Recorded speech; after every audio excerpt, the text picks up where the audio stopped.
वो 2.5 महीने पहले हुई थी। तो उसमें पता लग गया भाई इन्होंने उसका अपहरण करके और डेड बॉडी को वहां दबा रखा है दादरी में।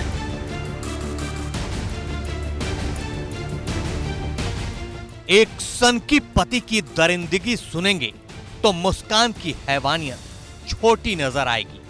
पत्नी के आशिक को जिंदा दफन कर दिया। 3 महीने बाद योगा टीचर की मिली लाश।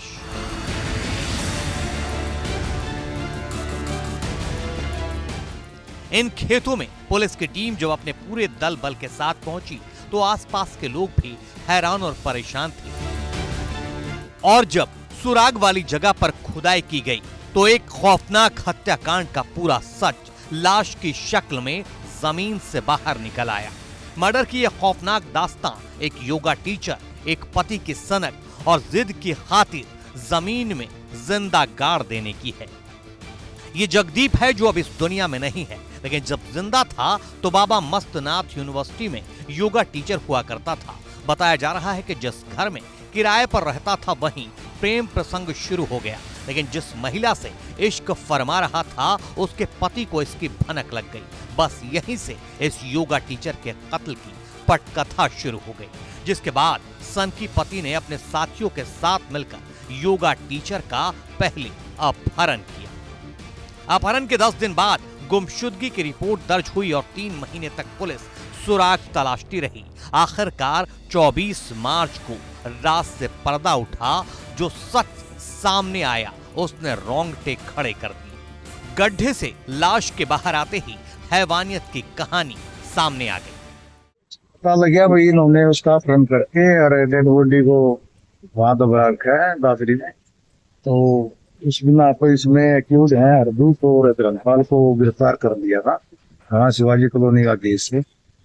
और उसके बाद में इनको गिरफ्तार करने के बाद में वहाँ डेड बॉडी ड्यूटी में स्टेट वगैरह ने करके डॉक्टरों की टीम जाके डेड बॉडी बरामद हो गई थी। अब खुलासा हुआ है कि 24 दिसंबर को जगदीप सुबह जब ड्यूटी पर गया और शाम को घर पहुंचते ही लापता हो गया। प्रेमिका के पति ने साथियों के साथ मिलकर जगदीप के हाथ पैर बांध दिए। शोर न करे तो मुंह पर टेप भी लगा दी और रोहतक से 61 किलोमीटर दूर चरखी दादरी के पैंतावास गांव में सुनसान पड़े खेतों में 7 फीट गड्ढा खोदकर जमीन में ही जिंदा दफना दिया। तो यहाँ से ये अपहरण करके ले गए थे और इन्होंने वहां पर दादरी में अपने गांव में ले जाने के बाद में और उसको गड्ढा में डाल दिया था। ऊपर से मिट्टी मतलब जिंदा ही दफना दिया। हाँ, अभी देखते हैं क्या तथ्य सामने आएंगे। आरोपी काबू होने के बाद में और भी एक्यूज है इसमें तो उनके बाद वो सामने आएंगे। जब मोबाइल फोन की कॉल डिटेल खंगाली गई तो सारा मामला समझ में आया और पुलिस एक एक कड़ी जोड़कर मुख्य आरोपी तक पहुंच गई। मृतक जगदीप के शव का अब पीजीआई में बोर्ड बनाकर पोस्टमार्टम करवाया गया है। पुलिस ये जांच कर रही है कि सच में मृतक जगदीश को जिंदा ही दफन कर दिया गया था या फिर किसी धारदार हथियार से उसकी हत्या की गई थी।